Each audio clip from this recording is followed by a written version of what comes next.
Добрый день, дорогие друзья! Сегодня 15 апреля 2013 года.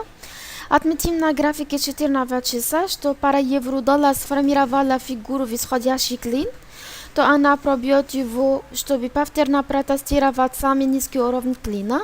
И это дает нам сигнал о том, что цены будут свидетельствовать медвежьи волны к уровню 1.3026, затем к уровню 1.3004.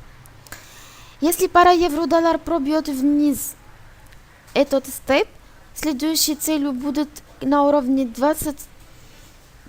20-80% от восходящей клина в области 1.2960 и 1.2940, то исходящее движение подтверждает формирование дивергенции, то курс евро-доллар отступил при купленности чак стохастик.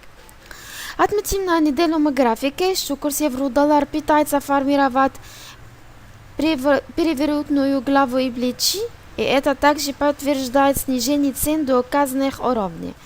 Вот все я хотела сказать на сегодня. Для подробной информации, пожалуйста, смотрите наш сайт mbcfx.com. Желаем вам прибыльных торгов на рынке Форекс. Огромное спасибо за внимание и до свидания.